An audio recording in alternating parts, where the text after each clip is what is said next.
बिस्मिल्लाहिर्रहमानिर्रहीम। अस्सलाम वालेकुम। हज का इरादा करने वाले मेरे तमाम बहन भाइयों को खुश आमदीद।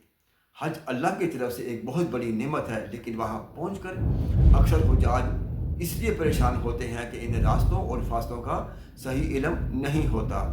आज की इस वीडियो में मैं आपको आपकी रिहाइशगाह अजीज़े से लेकर मिना, अरफात, मुज़दलिफ़ा और वापसी मिना तक का एक एक किलोमीटर और एक एक घंटे का हिसाब समझाऊंगा। अगर आप ये वीडियो मुकम्मल देख लेंगे तो इंशाल्लाह आपको किसी से रास्ता पूछने की ज़रूरत नहीं पड़ेगी। तो चलिए शुरू करते हैं। पहला मरहला अजीज़िया से मिना की तरफ रवानगी 8 ज़िलहज्जा। हज का पहला दिन 8 ज़िलहज्जा है। आपकी रवानगी आपके होटल या बिल्डिंग यानी अजीज़िया से होगी। कितने किलोमीटर है? अजीज़िया एक बहुत बड़ा इलाका है। अगर आपकी बिल्डिंग शीशा में है तो यह फासला सिर्फ 3 किलोमीटर है। शीशा वो इलाका है जो मीना की पहाड़ियों के करीब है, इसलिए इसका फासला वहाँ से 3 किलोमीटर है। लेकिन अगर आप दूर वाले अजीज़िया में हैं तो ये 5 से 6 किलोमीटर तक जा सकता है। टाइमिंग आपने कोशिश करनी है कि 8 ज़िलहज्जा की सुबह 7 बजे से 9 बजे के दरमियान मीना पहुँच जाएँ। अक्सर बसें रात को ही ले जाती हैं, लेकिन अगर आप पैदल जा रहे हैं तो फजर के बाद निकलना बेहतरीन है।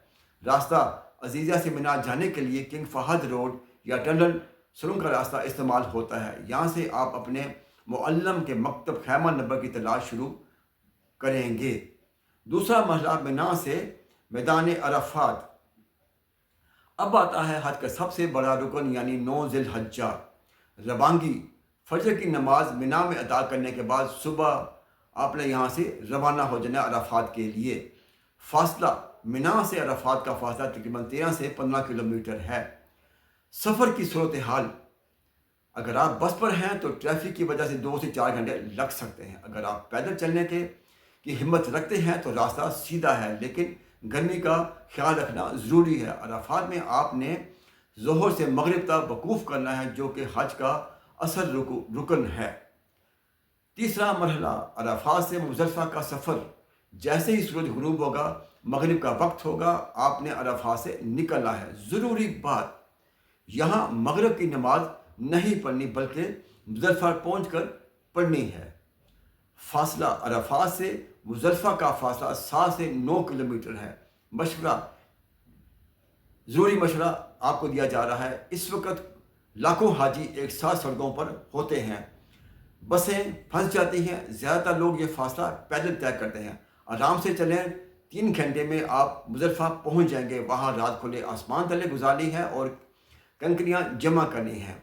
चौथा मरहला मुज़दलिफ़ा से वापसी और बड़ा दिन 10 ज़िलहज्जा यानी ईद का दिन। ये जिस्मानी तौर पर सबसे मेहनत वाला दिन है। वापसी फजर पढ़कर रोशनी होने तक दुआ करें, फिर सूरज निकलने से पहले मिना की तरफ रवाना हो जाएं। यह वापसी का सफ़र 5 से 6 किलोमीटर का है।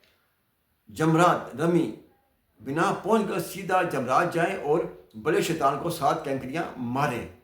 कुर्बानी और हलक, कैंकरियां मारने के बाद अपनी कुर्बानी का कंफर्मेशन लें और बाल कटवा कर एहराम खोल दें। अब आप आम कपड़े पहन सकते हैं।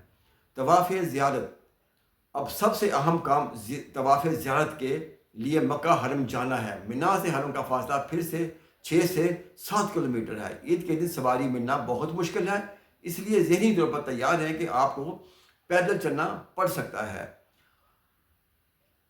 नाज़रीन, अगर हम कुल फासले का हिसाब लगाएं तो इन 5 दिनों में एक हाजी औसतन 40 से 50 किलोमीटर तक सफ़र तय करता है। हमेशा अपने साथ पानी की बोतल रखें। जूते बहुत आरामदेह और इस्तेमाल शुदा पहने। नए जूते पाँव ज़ख्मी कर सकते हैं। अपने मुअल्लम का कार्ड और नक्शा हमेशा जेब में रखें। अल्लाह पाक आप सबका हज आसान फरमाए और उसे अपनी बारगाह में कबूल फरमाए। अगर आपको ये तफसीलात अच्छी लगी हों तो वीडियो को लाइक करें, अपने इन दोस्तों के साथ शेयर करें जो इस साल हज पर जा रहे हैं, और मेरे चैनल को ज़रूर सब्सक्राइब करें। मुझे और मेरी फैमिली और मेरी टीम को हमेशा अपनी दुआ में याद रखें। इसी के साथ ही मुझे इजाज़त दीजिए। अस्सलाम वालेकुम, अल्लाह हाफ़िज़।